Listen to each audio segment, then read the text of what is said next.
Good morning, good afternoon, good evening. My name is Bisi, and I'm excited to welcome you to another edition of Banter with Bisi. So what do we do on Banter with Bisi? What we do is we share and have enlightening, insightful conversations as we talk about issues bothering on marriage, parenting, relationships, anything that the Spirit of God drops in our heart. And today we're going to be talking on something very interesting. And I've chosen this topic today because I've had, in the course of counseling, I've had issues. I've had people come to talk to me about issues in marriage. And a lot of them I found out stemmed from this topic we're going to be dealing with today. And so I'd like to enjoin you to please invite anyone. You don't have to be in this situation for you to be a part of this conversation. The beauty of Banter with BC is you can bring in your input. We'll listen to you. You can do in the live chat. You can join us on YouTube, BC Bitayo. That's my YouTube channel. Or you join us on my Facebook page, BC Bitayo. Today we're talking about the truth, or rather the truths of emotional affairs. The truths of emotional affairs. And like I said, it's something that I know is tearing up a lot of relationships. Either people in courtship are having this issue or people who are married. And so I have an interesting person who's going to be doing this topic with me today. And I'm really excited to, and in anticipation to hear him. And we're going to be doing this together. Like I said, invite someone. Join us on Olabisi Ibitaya. Facebook, I believe, is streaming, or on YouTube, Bisi Ibitaya. And so join me as I go now to welcome my guest to come in with me. Good morning. Hello. Good morning, everyone. Good morning. Good morning. It's so good to have you. My guest today is Eniton Oyenuga. And he's going to introduce himself before we go into the topic, the truths about emotional affairs. Please, like I said, invite someone to please tune in, join us, and be part of the conversation. You like to share something, you like to talk about something that you believe would help to guide us in this conversation. We'll be glad to read your chats out or something. So, Eniton, please introduce yourself. Okay. Good morning, everyone. Good morning, BC. I'm very happy to be here this morning to discuss this topical issue that's very predominant and prevalent in relationships, in marriages, in most of our intimate relationships, in whatever way they come. My name is Eniton Oyenuga. My clients call me the emotions mechanic. I'm a clinical psychologist, a psychotherapist, a UK certified life coach. I'm a neuro-linguistic programming expert. I'm an EFT practitioner. EFT means Emotional Freedom Technique. I'm a soft skill trainer for individuals and organizations. I'm a life mastery and relationship mastery skills trainer as well. So let me put all that aside. I'm just basically an interventionist. I help people solve problems in their lives and in their relationships. Thank you very much. Thank you very much for that beautiful introduction. I couldn't have done it as well as you did.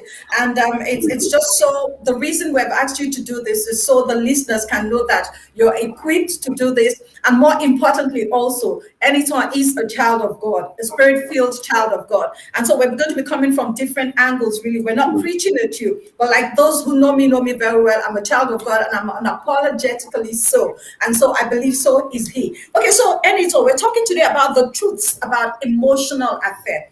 A lot of people would ask, what's the big deal about emotional affair? Some people are even, I had someone ask me, what is emotion? Is anything like emotional affair? Pastor Bisi, you started again. No, the only thing I know is when people really get into it and get sexually. So tell us what is emotional affair, Eniton?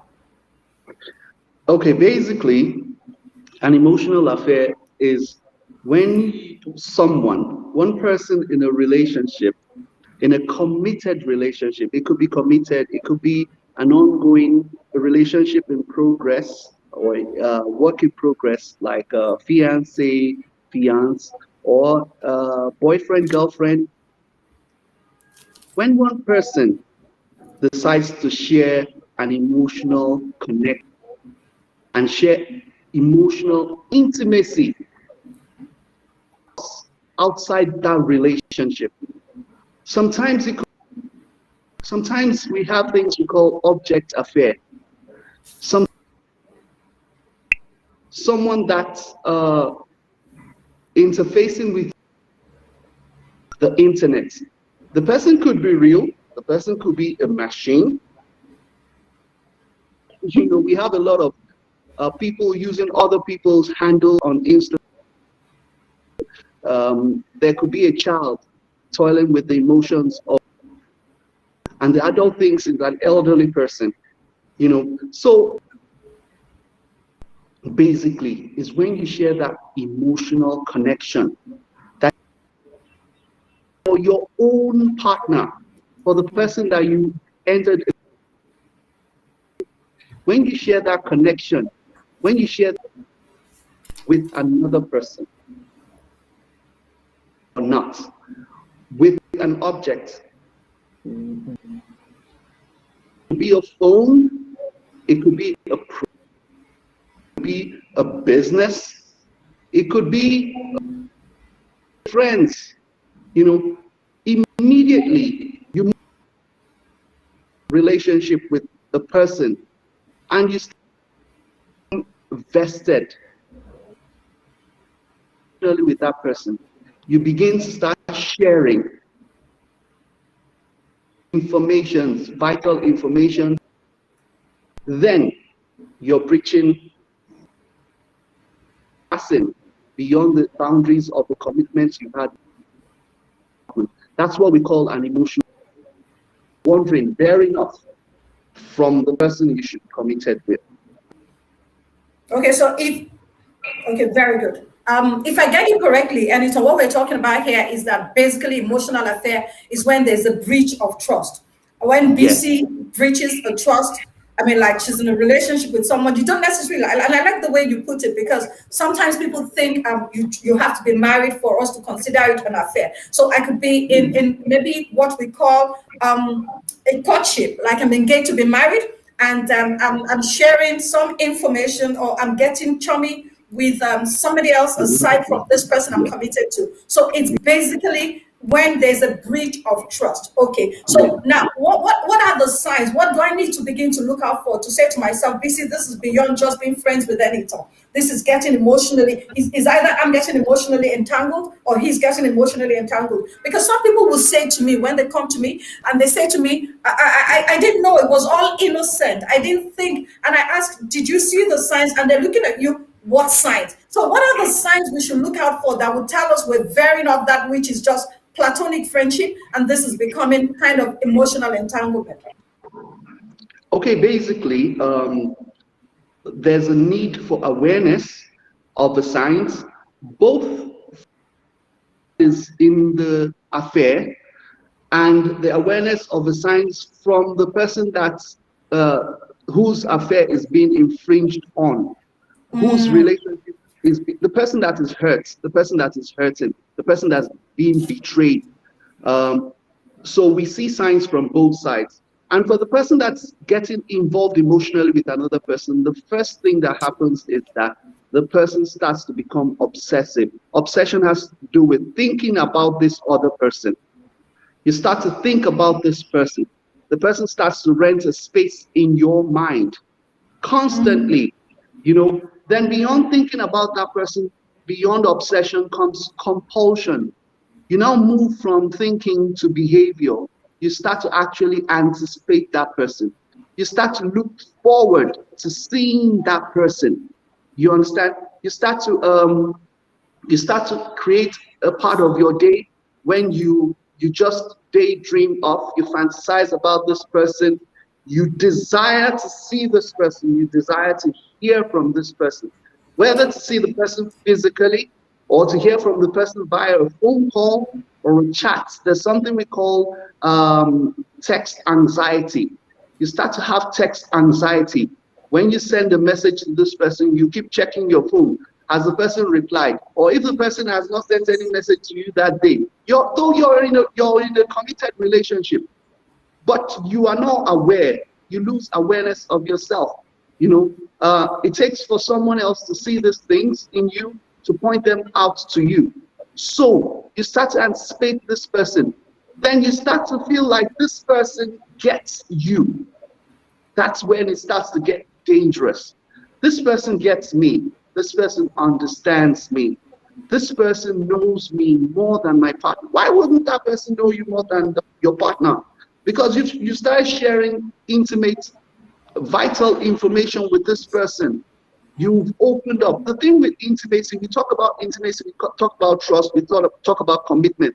The thing with intimacy is that intimacy requires openness. For you to have sex with someone, you have to be open. For someone to get across to you emotionally, you have to open your heart to that person. You know, so when with openness comes vulnerability. When you open to someone, you become vulnerable to that person. You become vulnerable to the person pleasing you on one side, then you become vulnerable to the person hurting you on the other side.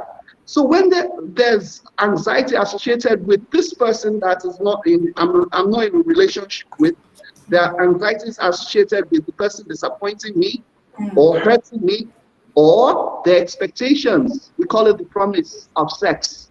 The expectations from this person on an emotional level. We haven't even gotten to sex here. You know, you just have certain expectations that, oh, this person has not called me. It's been 2 days. I've not heard from this person. You start to see this person as if this person means more to you. You start to go deeper. You know, another thing is that you feel uncomfortable sharing your newly found relationship with your spouse. You hide it, you shroud it in secrecy. You want to communicate with that person, you go into your car. You wait before you drive into your house to have 5 minutes chat with the person. You switch off your phones. You keep your phones on you. These are signs that partners that are being betrayed should watch out for. You know, you communicate with this person only when you are in the toilet, when the door is locked, or at work. You know, so you hide that relationship. Another thing is you delete history of your communication with this person. You know, especially in this age where we use Instagram, social media, Facebook, we use WhatsApp chat. You want to quickly delete any trace of communication.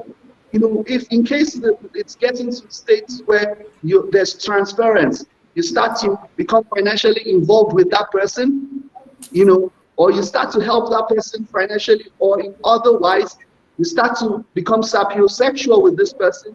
You start to love this person's intellect. You feel this person is more intelligent than your spouse, has more to offer. So when it gets to that, if there's any exchange on an intellectual level, you want to delete that trail. If you've sent money, if the person has needed your help one time or the other and you sent money, you want to delete the alerts from your phone. You know, so can I just stop you there, Anita? You know, I'm listening to this and it's just so real because yeah, you know, sometimes a lot of things start with all innocence. It's not like you planned to do this, right? yes, But then you just get into it. I like the bit where you said, when we are talking about the signs, you said it starts with the obsessive nature. You know, like you think about the thank you. person and you just, you know, and your mind, I like the way you put it, you said the person rents space in your mind.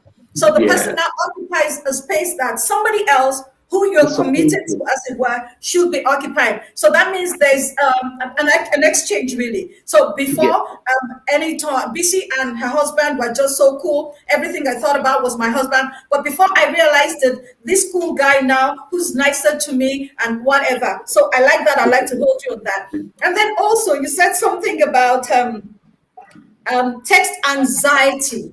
So the individual wakes up, you pick your phone, you're just checking to see if this person has communicated. Now, one thing I see in all these things you're talking about the deleting the history, you're doing it. I see that secrecy plays a major factor in this emotional affair. yes, Secrecy, shrouded yeah, in secrecy. You know, like your ex contacts you, you're not ready or you're not quick to let your spouse know. yeah.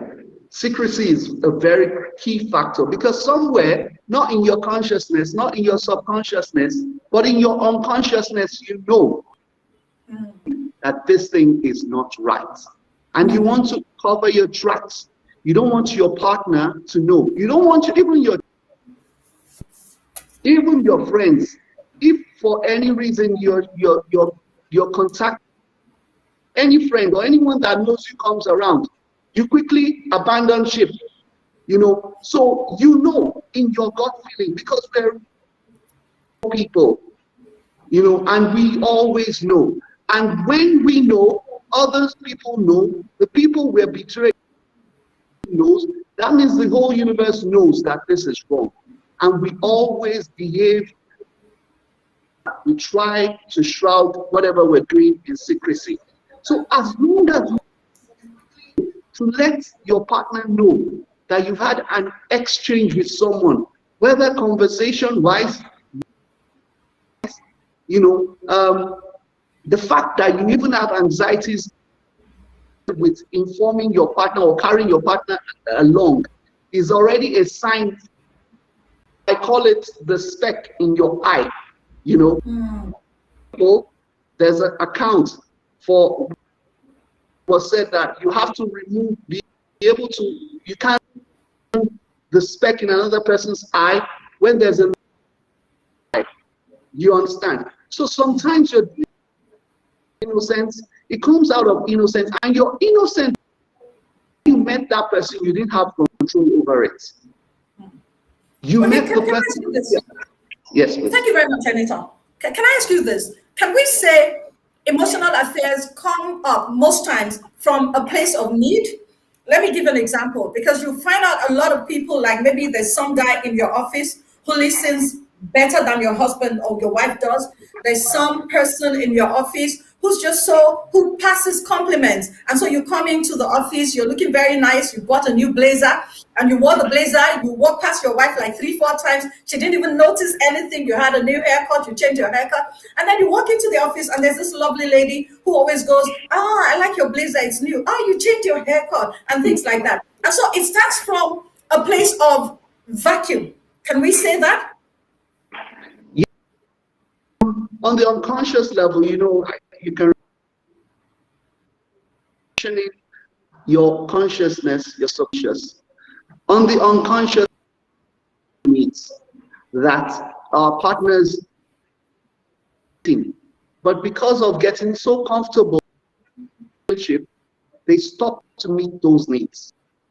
For example, we have needs for comfort, for assurity. On one hand, then we're certain of receiving, then we want variety. It's also a need. That's why some people say, oh, my boring. We also want our spouse to do something we used to do before. Now you have someone in your office that's something different, a new conversation, wants to take different, So beyond our need for certainties, our need for uncertainty, our need for variety, we want to experience a change. So that's a need. We have need for love, for affection. We have need for security. So someone is in your office. The person is showing you attention. I want you to listen. Write them down. Attention. The person is showing you appreciation. The person is foundation. The person is showing you attunement. The person is showing you affection. You see that all these things start with A. Before you know it, we get taken out of our limits. And can you take the A's again? Yeah. So I'll start with attention, which is listening. And listening is very key. When you're listening to someone, you're listening at your optimum when you're looking at the person, when you're hearing the person. When we start getting comfortable in our relationships, we could be listening to that person and we're looking at our phone, TV, and the person knows that this listening bouquet is not complete for me. Or you could be listening to the person, you're looking at the person and you're listening to music. That means you're not hearing the person. Or you're a part of the noise process in the listening process. Or we always know when someone's heart is not with us when we are telling them something. You know that this person is watching us, this person is listening, but the person's heart is not there. Especially you experience that for women that have men that like football. Imagine trying to gist your husband while watching the UEFA Premiership about what happened at work today. You will see he will just be nodding, yes, yes, yes. But in 1 second, you just hear him shout, yeah, it's a goal, it's a goal. Then you'll be wondering, so were you really listening? So attention is very, very key. So when someone starts to suffer a death, scarcity of attention from their spouse, when someone starts to suffer scarcity of appreciation, appreciation is not only for anniversaries, it's not only for birthdays, it's not only for Mm, wedding anniversaries or independence or Mother's Day. The small appreciation come with, oh, thank you for dropping the children off at school, for helping me with the dishes. Thank you for helping me to not. Thank you for laying the bed. Thank you. Appreciation. This appreciation, not only saying it, affect, where the word affection comes from, facial and bodily alignment with what you're saying. When your body starts to, we call it emotional cues. When you're saying sorry to your spouse and you go like this, you see my face. Not that you're saying sorry and you mean it. The person can see your pupils dilating. The person can see your face. You can see the goosebumps on your body. The person is seeing your gestures, your emotional cues that this person is really with me. This person is really appreciating me. And beyond buying cards, buying gifts, which is another way to appreciate someone. Love language is something I would advise for us to go look into. But affection, attention, accommodation, appreciation, allowance, allowing them to flourish, to be themselves. There are ways that these people outside, I call them vultures, there are ways with which they use to get to our spouses and get them out of their limits. Thank you. Yeah. So yeah, you thank you wanted to very much. say Yes, yes. And so we would find that it goes. There's a variety. There's the place of need. There's the place of affection, appreciation, and I'd like to stay with you there for a while. And yeah. because we're Christians, and I know there are non-Christians watching, but I've come to observe that most times when after people get married, we tend to slide. The Yeah. women tend to slide. I mean, you used to take care of yourself. You used to look very nice for your husband. You're so cool. And, he looks at you and you just ginger him up on that. But by the time we get married, right? I said we because I'm guilty to a large extent too. We just tend to take our spouses, especially the males, for granted. That happens really. And so you don't look so nice. You don't take care of your appearance so much. And this guy wakes up, he sees you all drab, he comes back from work, you're looking all drab. Please, I'm not trying to excuse infidelity. I'm just trying to face Yeah. the hard facts. But he gets to the office, he sees this lovely girl, the whiff of the perfume and everything, and that's there. And on the male part, you think the male thinks once he provides for the home, that's all. What more do they want? I'm doing my duty as a husband. The Bible says a man that cannot provide for his family is worse than an infidel. I'm not an infidel. I'm taking care. And so you're not there. You're not listening to her. You're not doing, the affection is not there. Okay, maybe you appreciate her, but the affection is not there. And so these are Christians. What would you like to say to us? Okay, so first of all, I want us to know that beyond our spirituality is our emotions. We're spiritual beings, we're emotional beings.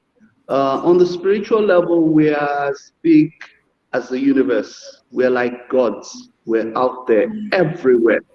But our emotions are the things that connect us to this world that we're in, that make us experience our body, experience other people, experience our environment.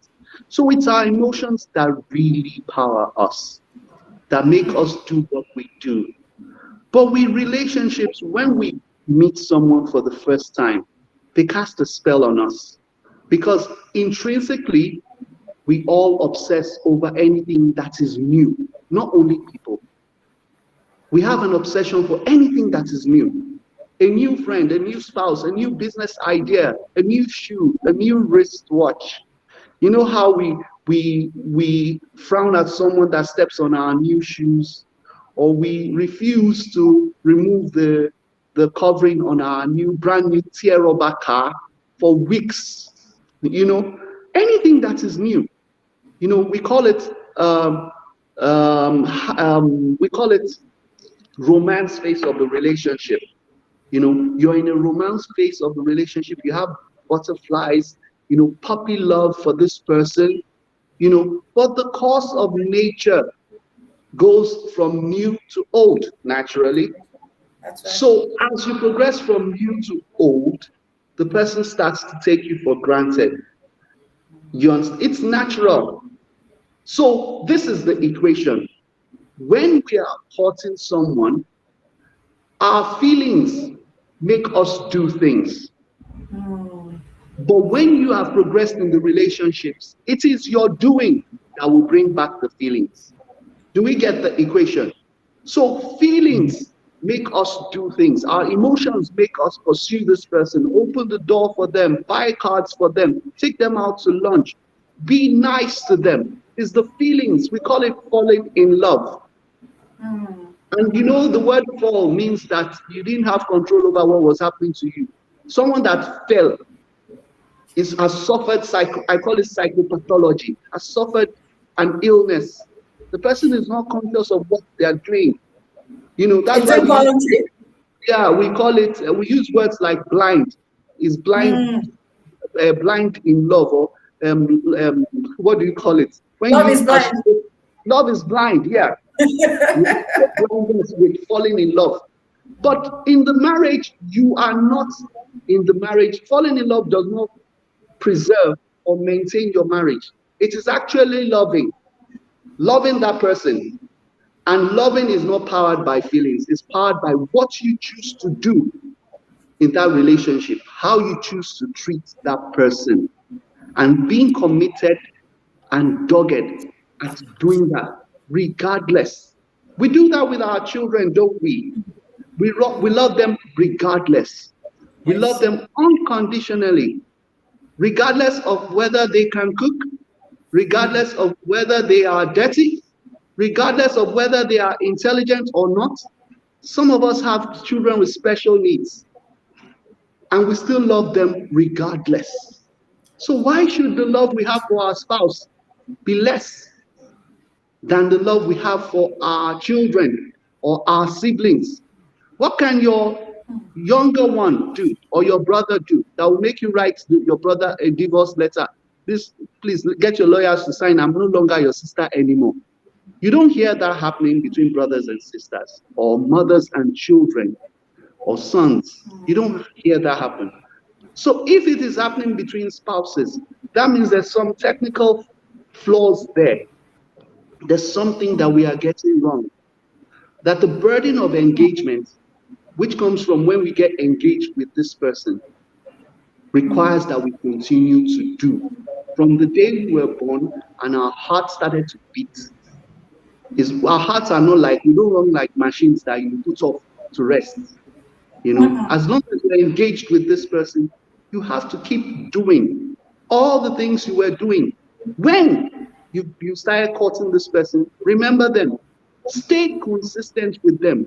Even if this person has been won over, even if you paid this person's dowry, even if this person has lived with you for 5 years and has given birth to 3 children for you and is not going anywhere, you have to keep doing the things that you were doing with this person during the romance phase. So even when you grow older together and some other phases come up, like the project phase of the relationship, which is a very sensitive phase, the project phase of your relationship is the phase where you have to contribute to achieve joint things in your relationship, like bringing up the children, paying your mortgage, taking care of one of your old ones. You have project building a house together. You want to contribute to buy a Yeah. car. Parenting is a project also. When you get to your project phase and you find out that one person is not contributing as much as the other, or one person is overly being burdened with their own share of that project. Maybe someone is the one bringing in more of the finances in the house, Yes. or the Yes. person that always the one praying while the other one is sleeping. When that is not equal, it brings resentment. Yes. So it Yes. brings resentment. So you also want to check that out in the relationship. Thank you. Okay. Very good. Yes. Thank you very much. Because I know most times when parties swing, either party swings into some kind of affair, you find out that there's some resentment. Really, you Yes. like I did it because my husband just doesn't do this. I did this because my wife doesn't do this. Now I'd like to ask you: is it all emotional affairs that get physical? Do all emotional affairs get physical? And Okay, if they so don't, what was done to avoid this? okay, so it's not all emotional affairs that get physical, but it's on you when you're in an emotional affair, you're descending down a hill, a steep hill. It's more difficult to turn back than to continue. And when emotions get into it, like I said to you earlier, we are all on a journey to get as close as possible to one another.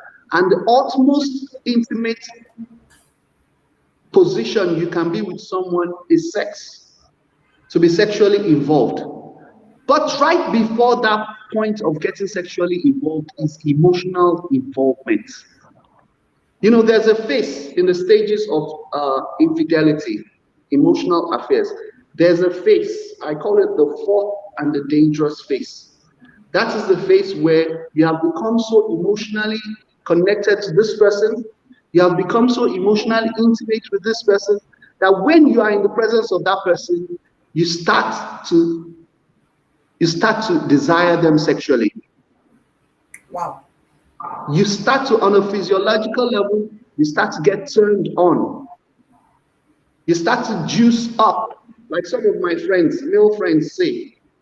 You know, so you start to desire um you start to desire exclusivity, you start to desire privacy, you start to want them to be all alone with you. That means there's fire on the mountain. When you've gotten so emotionally connected to someone, just right before the emotions, after the emotions is the behavior itself.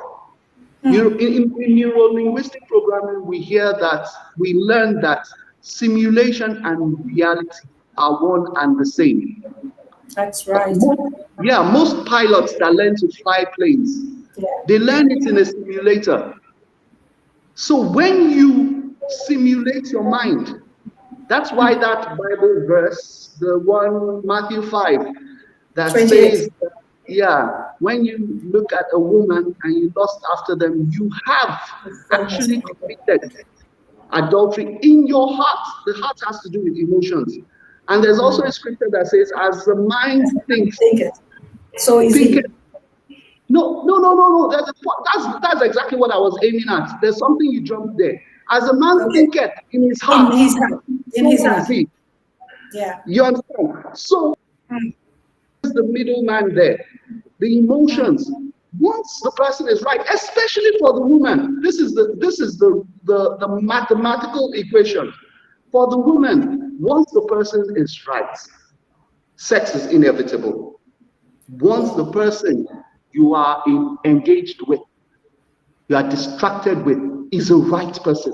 Once this person knows your love maps, knows your love languages, masters you, all your corporate culture. I call this shared meanings. If you learn the works of John Gottman, the person that pioneers the Marriage Institute, he calls it shared meaning. When you share things in common, that's the first thing that attracts you to someone in the crowd. Everyone can be beautiful in the crowd, but there's this person that plays football like you do. There's this person that loves Harley Chase novels like No you words. do. There's this person that loves fictional movies like you do. There's this person Okay, that so visited, so can you I can, emotions are there. You can get sexually involved with this physical? person, you Okay. know. So Healthy Brunch is saying here that That's why a woman must get something to earn money, must find some wage, because being overtly dependent on your spouse and he's not meeting up to the obligation will bring resentment. And if this happens, what happens? There's a tendency that you want to look for some person who can make that vacuum in one's life. Yes, yes. So you would have heard me say earlier on that there's something called transference. If you are meeting a particular need for someone that is you are not committed to, there's a tendency for that need being met to dovetail. There will be a snowballing effect. It can easily dovetail to emotions. This person has helped me out financially once, has helped me out financially twice. Then you start to feel indebted to this person. The person will occupy space in your mind actually, because whoever you're owing will be in your mind. And you will want, because of the need for balance, which is the need for certainty, you want to make it up for this person in one way or the other. That's And right. if the person is a hawk and a wolf, the person can take advantage of this vulnerability and have their way with you. So, emotional affair, emotions, that is a hydra-headed thing in infidelity. Meeting financial needs, meeting intellectual needs, Yeah. sexualism, that's being attracted to the person's intellect. There are people that love people because they have high intellect. Some Yeah. people love sophistication, like, okay, oh, designer bags, designer shoe, Gucci this. The person is dripping, dripping from their nails, tips and finger, fumi anti-fumi hair. The person wears As in, gold. So, yes. So, this person, you can get attracted to them. In the alchemy of attraction, it's not all about physical. You can get attracted to someone because the person is funny.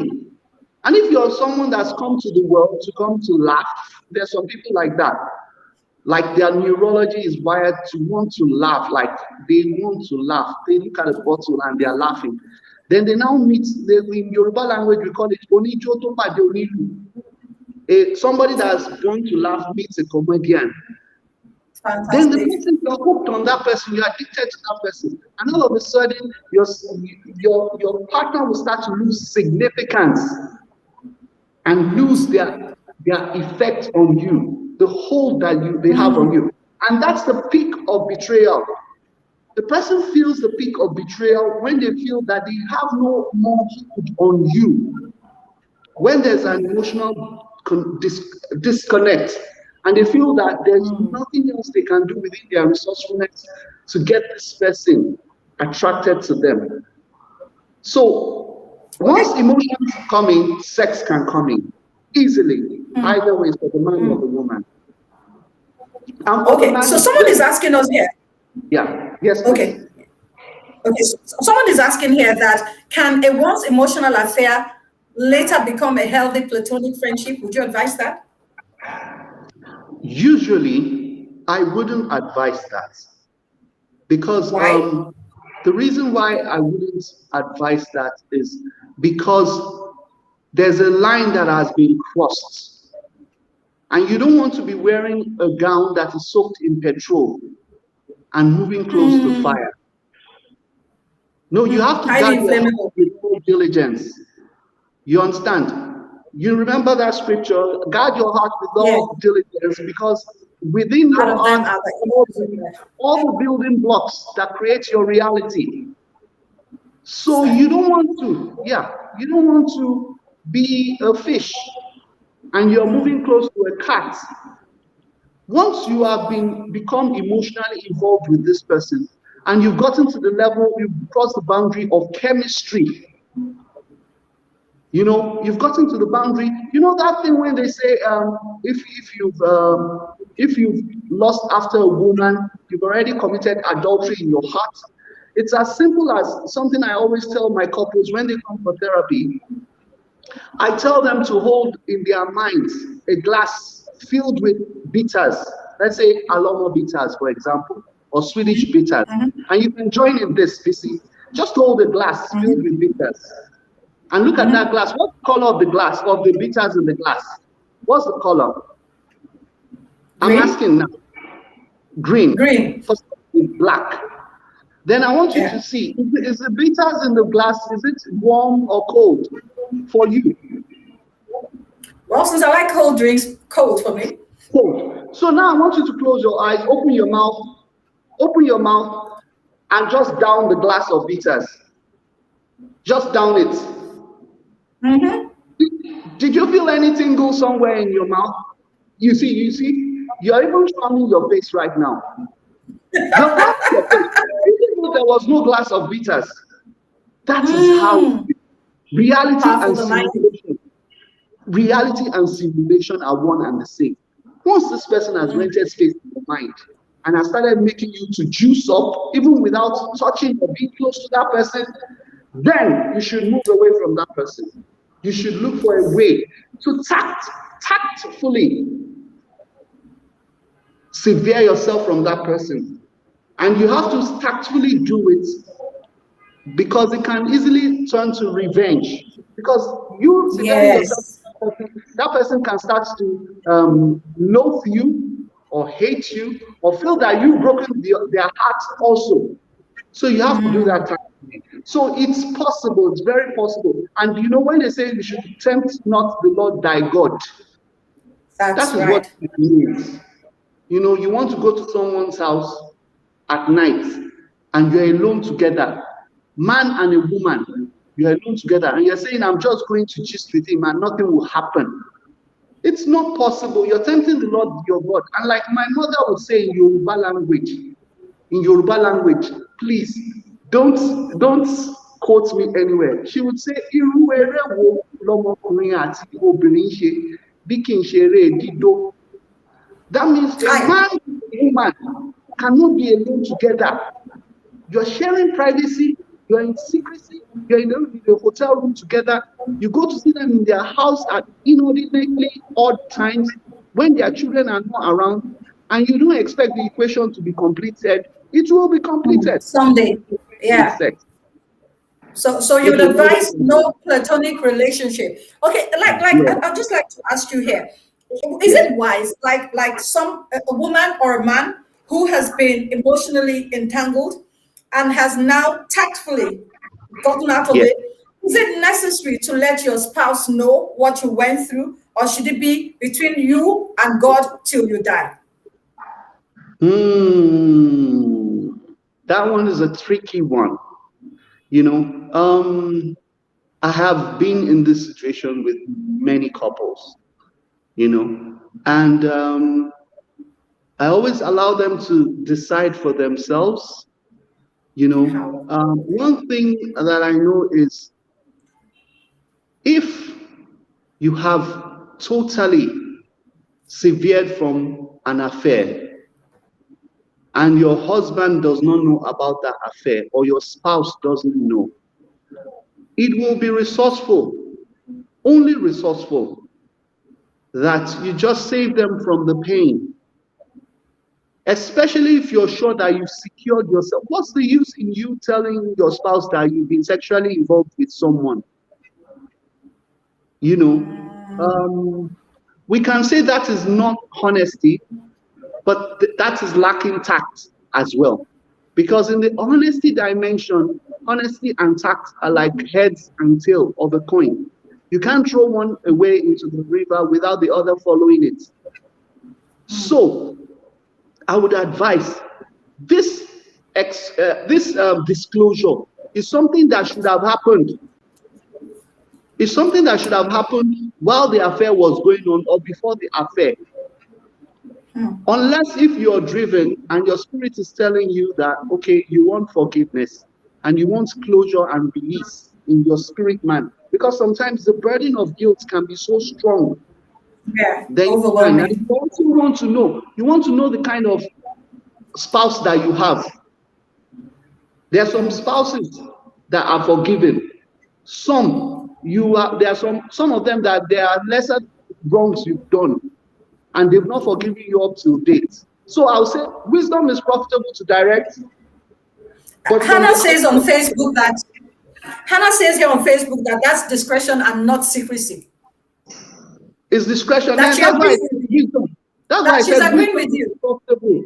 Wisdom is profitable to direct. Because, okay, let me give you an instance. When you start a new relationship, let's say for those of us that have been in relationships with 2 or 3 people before we eventually settle down with our To marry spouses one.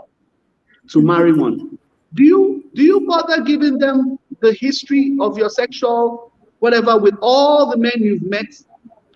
Even God doesn't treat us like that. God doesn't deal with us when He forgives us, when He's starting a fresh page with us. He totally obliterates and deletes our past. We are totally But new Healthy creatures. Bunch says here, okay, Yes, please. anytime. Healthy You Bunch, need to Healthy be Bunch very says here, controversial. yes, yes, that's why I'm taking this. Healthy Bunch Yes, says here that, but the truth would always come out. She says, what yes, about the guilt? And I think you spoke to that earlier. She says, what about yes, the the guilt guilt, yeah. the person carries? So if you're carrying guilt, you have the freedom to open up. But like I said, with honesty comes tact. You have to do it in a very, very wise way. You have to look for the right time. Timing and timeliness is very key. Look for the right time to tell this person, open up to this person and know yourself and know your spouse. You can open up to this person. You can prepare the person for the forgiveness process. The person will be hurt, but if the person really loves you, they will eventually forgive you. Because really, at the point of you marrying someone, the person is not interested in whether you've had sex with 1,000 people. The person has chosen you regardless. That is how God our Father chooses us. It is regardless of how much offense. That's why Jesus was able to forgive the thief on the right. Was it the thief on the right or the left? Yeah. So he was able to forgive him regardless of he wasn't even interested in how much offense, how many people he had killed. So your past record of infidelity or indiscretional sexual life with your we call it sowing our wild oats, whatever, it doesn't matter. But if it's happened in the relationship that you're in, you need to seek forgiveness and you seek disclosure tactfully. Okay, so would Thank like to say here to anyone who's listening, and maybe your spouse has offended you, has gotten into a relationship, emotional or physical. I think the bottom line here is learning to forgive. Learning to you. forgive. When the Lord God Almighty talks about forgive as you are forgiven, He doesn't say forgive only if the person is a murderer. It doesn't say forgive only if the person is a liar. It's a blanket speech. It's like forgive regardless. It's difficult. You probably both will need to seek for therapy, I believe, anytime. Yeah, look, seek for help from a Yes, professional. a You know, professional. yeah. So, like in this situation, with a few of my clients that I've been with, there's something called self-forgiveness. You remember Peter and Judas? They committed almost the same offense. They both Yes, betrayed Jesus. They yes. both gave handover comfort to the enemy to pick Jesus up. But one of them forgave himself while the Yes. other went to hang himself. So Yes. you choose your eventuality as a person. God has put that ability in you to forgive to the uttermost, even when you err against your own personal values and your own personal beliefs, even when you do something that is unimaginable. What of people that have hit people, hit and run drivers? Would they go and commit suicide? They still go on in their lives, knowing fully well that this I did not do it with a bad intention. God forgive me. And they move ahead. But some that don't have the quality, the necessary requisite quality in their hearts that's required to absolve them from guilt, they go ahead to hang themselves like Judas did. So we should do that in our relationships too, and do it generously And as well. Yeah. Yes, I agree with you, Anyton. The place of forgiveness is important. Healthy Brunch says here, Nigerian men do not forgive that easily, and I agree with her. We tend to think, there's this African Christianity that we practice in this part of the world. We're saying we're Christians, but there's some things about our culture that come to bear. And so when those things come to bear, we feel like there's some things a man can do and it's cool, no big deal. But when a woman does it, it's like all hell is let loose. And so I'd just like to talk about the area of forgiveness also. When people confess to us that they have done wrong and we refuse to forgive them, we keep going on about it, we keep harping on it. When these people have stopped this, we tend to push them back into it. And I'm not just talking about marriage, I'm also talking about even with our children. We in every relationship, and people go, I'm sorry, I've stopped it, I apologize. And every time an argument comes up, you go ahead. Bisi, Shabi, that's how you did.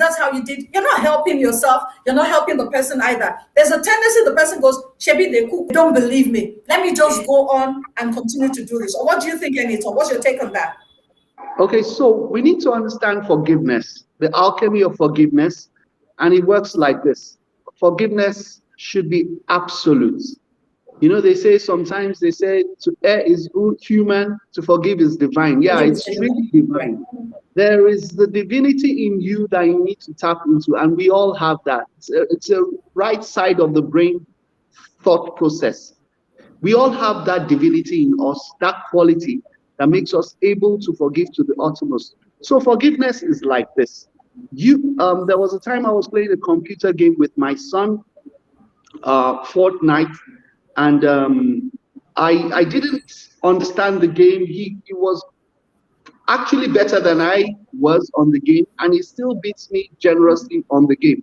But I felt so bashful at the rate at which he was beating me that at the point when he was about to beat me, I just bent down under the table and unplugged the game.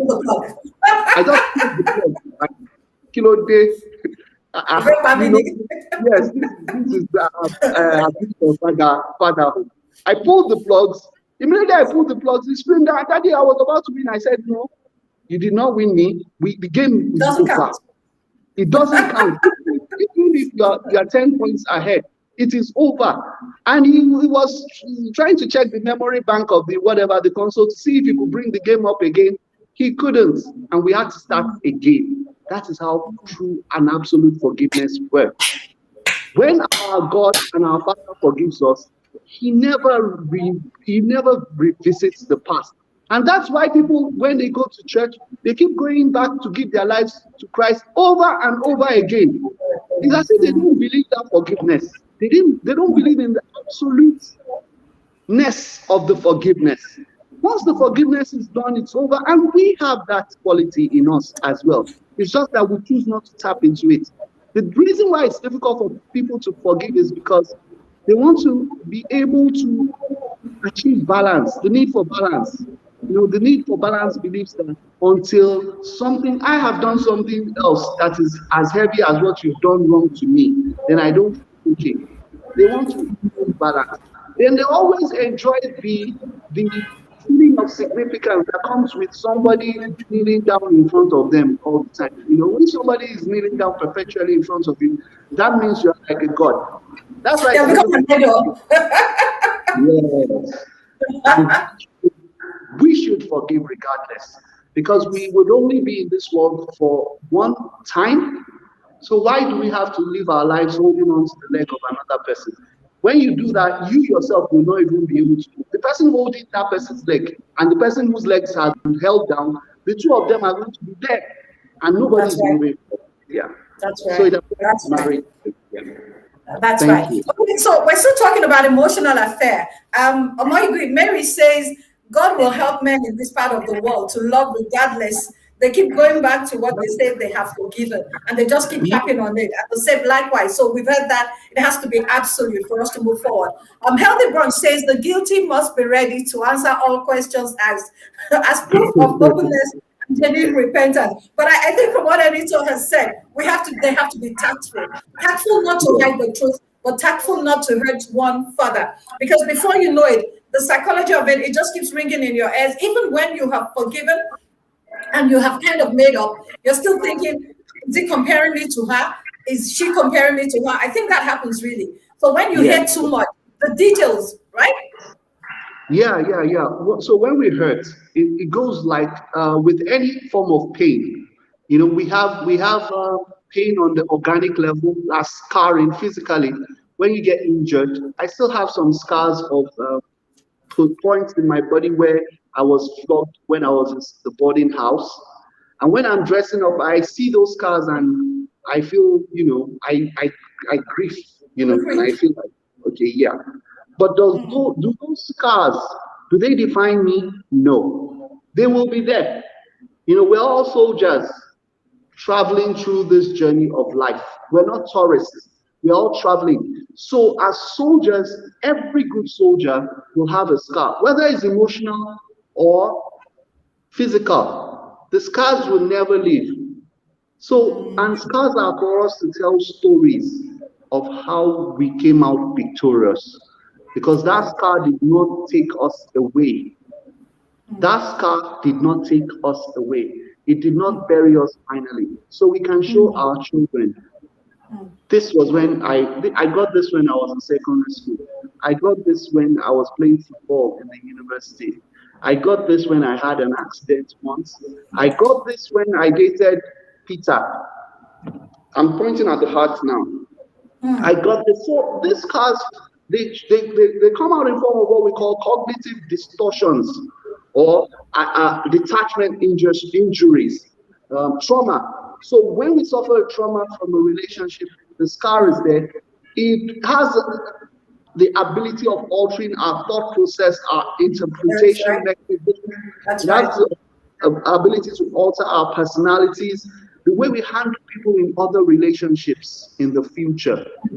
So we could go ahead to use other people as crutches, crutch for the person who has a leg Balance. problem.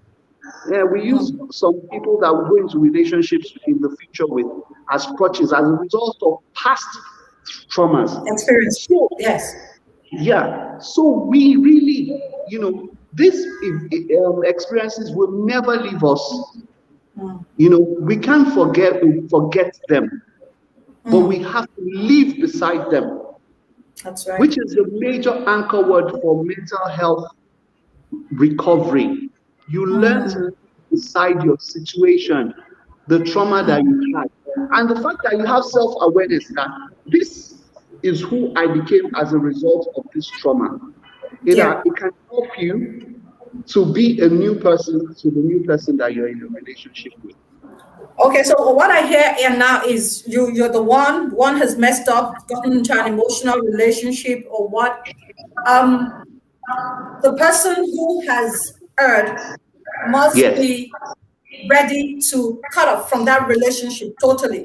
yes, It's not enough for you to apologize and say, I'm done, but you're still keeping in touch with the person. So the trust has to be earned. I think that's yes, very important, really. And so the party who has been offended also must be open to forgive, which will yes, take time. It's not automatic. It doesn't come because, of course, the mind and you're still feeling betrayed. There's the sense of betrayal. You begin to say, and sometimes, and I'd like to say that the betrayal also could make you feel guilty, like you are the one responsible. yeah. You have people So, throw that at you. Okay, like yeah, you hear. So sorry, I'll get you. Like people come, you go to your pastor to explain the fact that the husband is cheating or the wife is cheating, and the next thing you hear is when you two you're not dressing well, when you two you have gained weight, when you two you're not, and so people just throw it at you. So at the end of the day, you feel guilty that this gentleman or this lady is doing this and it's my fault. So it's just a cocktail of emotions going through one's yes, mind. yes, yes. So betrayal is like grief. Grief is not an emotion on its own. It's a cocktail of emotions. You are afraid, you're angry, have regrets, you're sorrowful. Everything at the same time is happening to you, and so you call it grief. The same thing with betrayal. With betrayal, you want to ask simple questions. In what way does this person contribute to this pain I'm going through? In what way have I contributed to it myself? That's what we call self narcissism. You turn the blame on yourself. And society can help you to do that because everybody wants to find meaning. Even your brain wants to find meaning and answer the questions and fill in all the spaces. How come this came about? And with that, the brain will not spare any irrational answers to that. Your brain will tell you, maybe it's because I've been working too hard, I've been coming home late. Maybe it's because of the child that we just gave birth to, that maybe I've lost shape, I've not gone for my exercises. Maybe it's because I've lost my job and I'm not financially buoyant. You understand. But the truth, the hack with it is this: the quality, the cheating comes from a quality, and that quality is of the cheater and not of the cheated. There is a quality Take in that that again, person. please. Yeah, because there are people that would have had your own weaknesses, your own flaws, that are in other relationships, but because of commitment, their spouses will not cheat on them like that. So that quality, that resourceful quality, is not of the cheated, it is of the cheater. So we should never ever blame ourselves for it. Are we saying we shouldn't improve ourselves? We should improve ourselves and constantly make emotional beats for connection as much as we can. But who is perfect? How dare we seek perfection? How dare we seek absolute in a variable?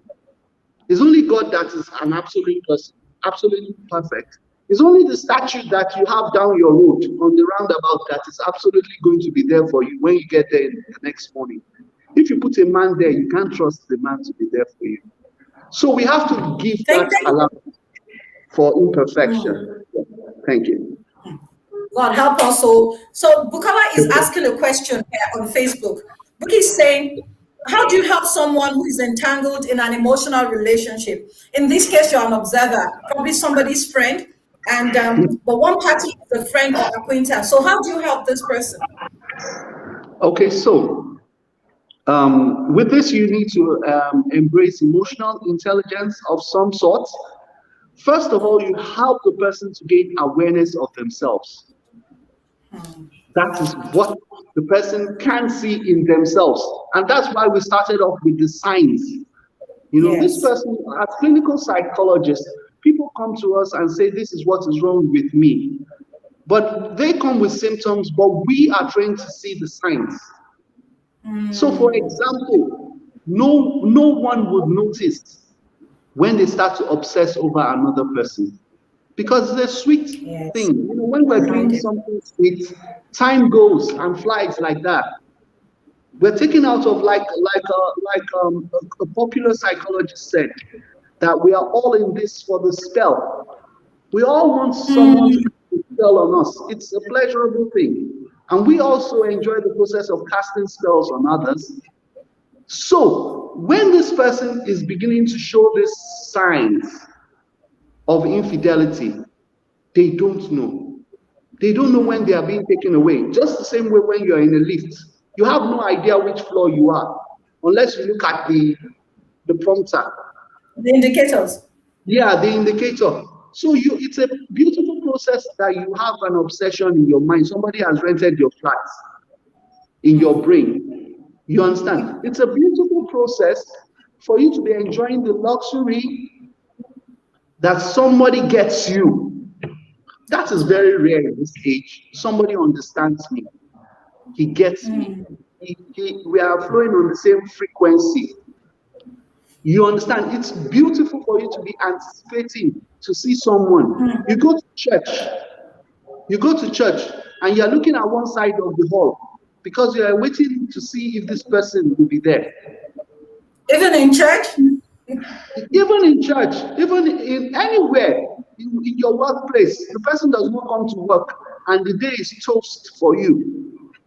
The person told you last week's service that they loved your red dress and you wear it again the next Sunday just because of them. And you are still going to fight with your spouse who wants to wear, what do you call it?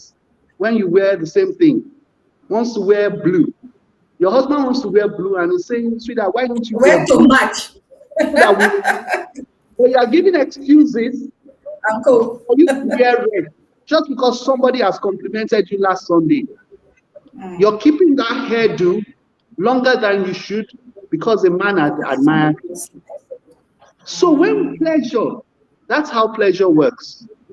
When pleasure is on, we don't know. We don't know. It just keeps going until you reach an orgasm. It's when you finish reaching the orgasm that you find out that you've actually been on slow roast. So how do I help a friend? So to help that friend, you have to open their eyes to what they are not seeing. Help them achieve self-awareness. This is what I have observed in you of late. Show them evidence. Show them evidence. I used to call you 3 times a week, but in the past week you've not picked your call. Your phone is always showing number busy, busy, busy, busy. What are you busy doing? Who are you busy with? Show them evidence. I've checked you at home 5 times this week, and usually there's always an explosive change in behavior in someone that is in an emotional affair. They all of a sudden pick up a preoccupation. They want to start going to the gym more often.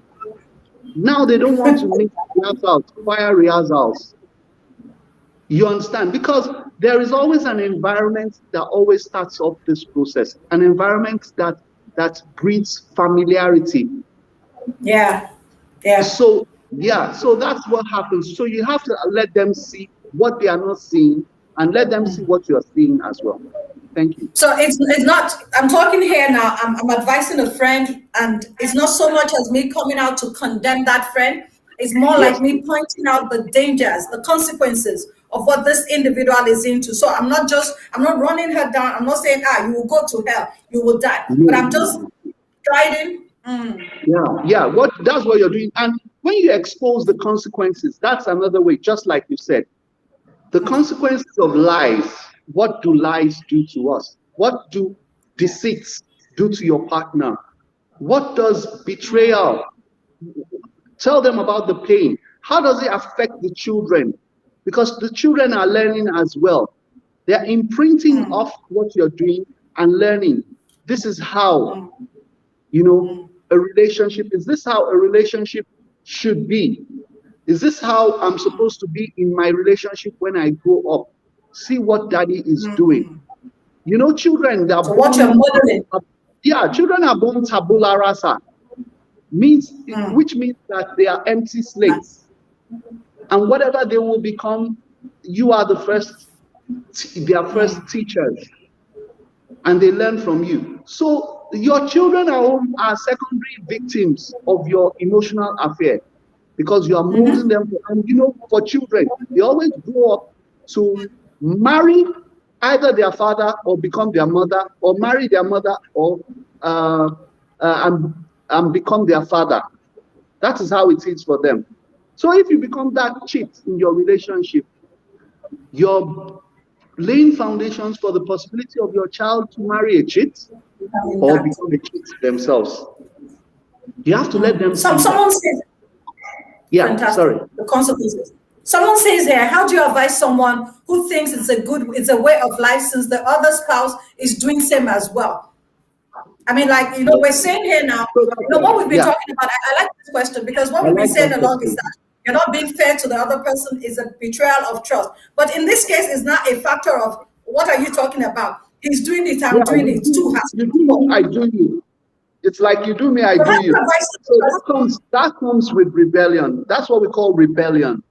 In a relationship, you rebel, and rebellion is born out of anger, which is authentic, which is legitimate.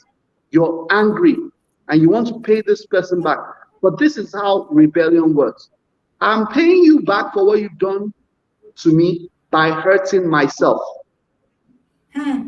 So a child who is angry with the father and refuses to go to school all through his life, what happens to that child when the child grows up? A child who is angry with the mother and goes to stay with her boyfriend, and the boyfriend gets her pregnant, what happens to that child? So you are harming yourself as a means of getting back at your spouse. So two wrongs don't make a right. You understand? Because one of your kidney is not functioning, you don't have to damage the second one. Because that second one might be the reason why you live another 10 years. That's right. One of your That's eyes right. have disappointed you. Can you see the model upon which relationships are built? Yeah. Everything that God has created as tools can work as one. I cover my nose, I can breathe. I cover my eyes, I can still see. I cover one ear, I can still hear. One Some kidney people, has issues. yeah, look at everything God has created in twos. One can still work functionally and live a resourceful life. So you don't need to do anything bad or do anything that is not in alignment with your own values. Just like the way that Judas Iscariot felt that made him Yeah. go to commit suicide. You don't have to do something that is not. Who are you? If that man did not cheat on you, if you were not married to that man, would you cheat? So it's like what we call double jeopardy. You're suffering twice because of an. So, like I said, the quality is of the cheater and not of the cheated. And you can't allow him to drag you into that mud, at least for the sake of your children. At least let them know that there is a possibility of them going into functional adults because at least one of their parents lived a functional life and a resourceful life and they lived a committed part in their marriage, played a committed part in their marriages. Thank you. So what's a good closure to emotional affair as we begin to round off? We have just about 5 minutes to go. Good closure. So what I would say is this: in every goal in life, there always lies smaller goals. For every goal we have, a bigger goal, there's always a smaller goal inside. So in the relationship alchemy, cheating on your spouse is a smaller goal. And in life, there is nothing bad and there is nothing good. Everything in life is good. But the burden of clarity and priority is upon us to choose which one is better of the two goods. People will not cheat if it was not good, and people will not be committed if it was not good. None of them is bad. But of the two goods, there is one that will help you and one will hinder you.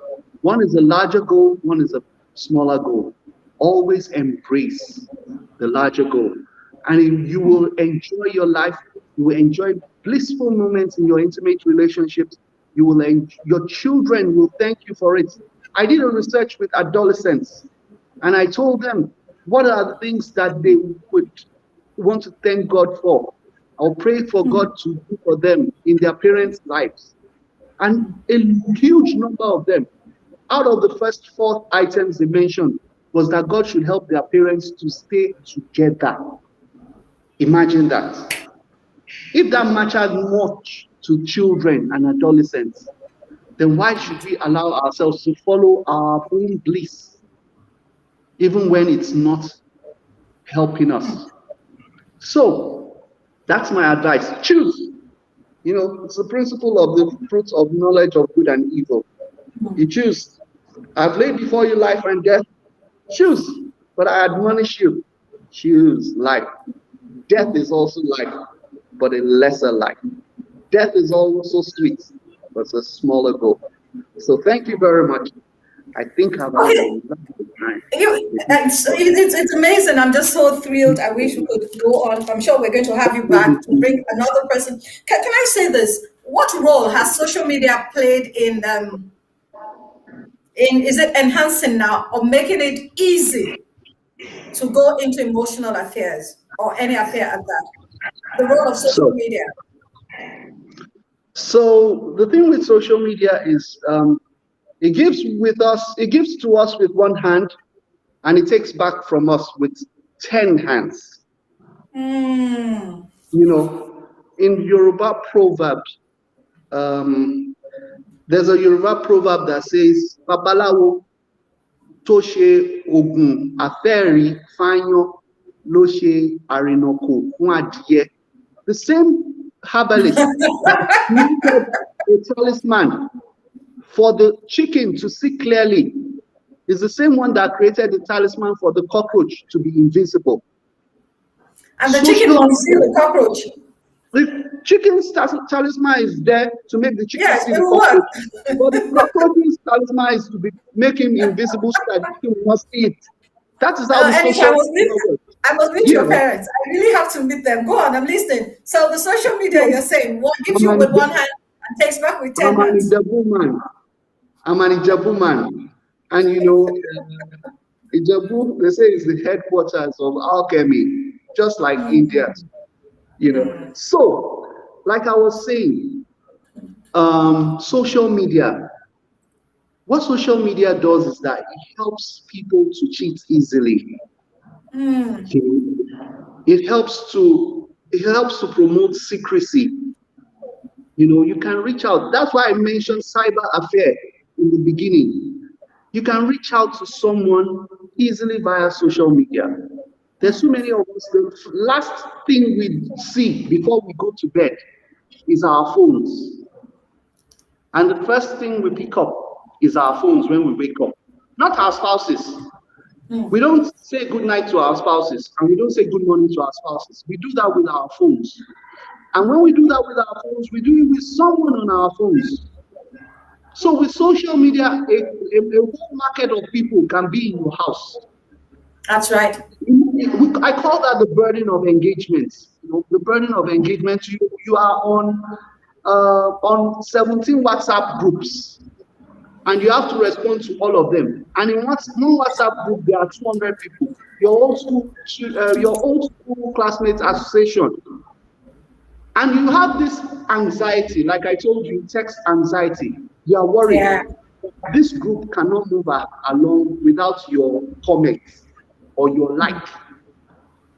Social media has a like button that if you click, it releases a bout of serotonin into your brain and oxytocin, which has a narcotic effect on you. I'm talking clinical psychology here. So you click a like and something is released. You are the author of your own drug. You're the producer of your own drug. Something is released into your brain that simulates something like a heroin or a narcotic. And that's why people become social media addicts. I'm currently doing my PhD thesis on internet and internet gaming addiction for adolescents. And you can be addicted to your phone the way as opposed to you being addicted to your spouse.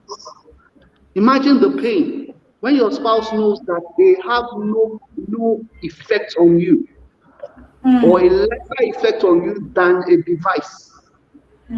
So you are in a relationship with your spouse and your spouse is competing with 1,000 people on social media.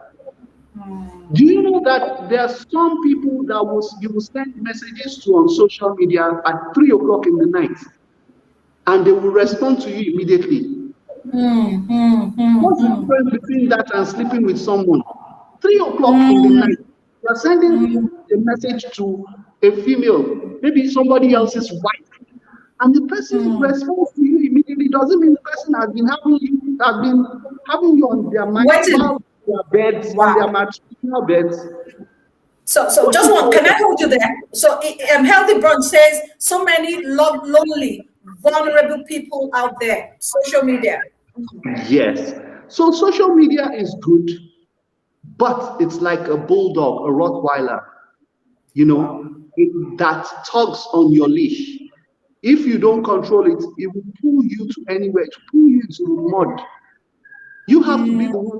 It's part of what I recommend for couples that are at the brink of strain as a result of emotional affairs. I recommend to them that they have moments where they should do rituals where they are not using their phones. There's something we call phobing. Phobing is when you're supposed to be interacting with someone, but you are taken mm, away by your phone. You are on a dinner, on a date with someone, and your phone is beside you, and you're anticipating a message from another person. You're not actually with that person on that table. I've seen people mm. at party tables, wedding parties, receptions, where six people will be seated at the table and they are not talking for minutes because all of them are on their phones. So the social media is re-engineering us. There's an evolution going on a clinical level, on a subtle level. We're being changed. One day we'll wake up and find out that we all have tails like monkeys, or we have a third Kai. eye as a result of social media. We would have lost some resourcefulness, some mental capabilities, ability to listen, ability to be present, ability to be centered. You know, the Bible says, "Give us this day our daily bread." You Mm. understand? This day, this moment is important for you in that relationship. And you're not supposed to share it with anyone. So you should be centered. Don't bring in a device. Some people are in relationship with people that don't exist. Some people are in relationships with programs. Some people are in relationships with 7 year olds and they think they are 40-year-olds.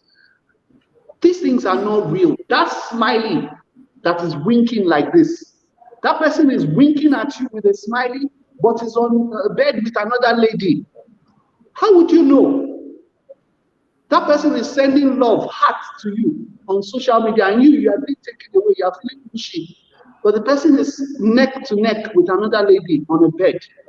Is that a relationship? So it's cyber, it's called false trust. Cyber relationships are based on false trust. So let us hold hands physically. Let us take walks physically. Let us have sex. Look at those words. Have, take. Take this biro. You know, there's nothing in between. Just take it. Social media will not do that for you. Everything is just most likely on social media. Lie will go around the world 13 times before the truth Before truth. circulates in Yeah. the one. And you know, and Yeah. because it's meeting our need for fantasy, it's meeting our need for hope, it's altering our brain chemistry by making altering our feel good hormones. We are all addicted to it. So we should be the one in charge of the leash of our social media. It should not tug us along like Rottweilers or pit bulls.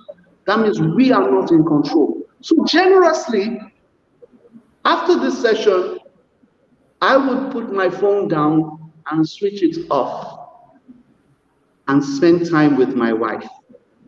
Mm. And my wife too will put her phone down, even if it's just for 2 hours.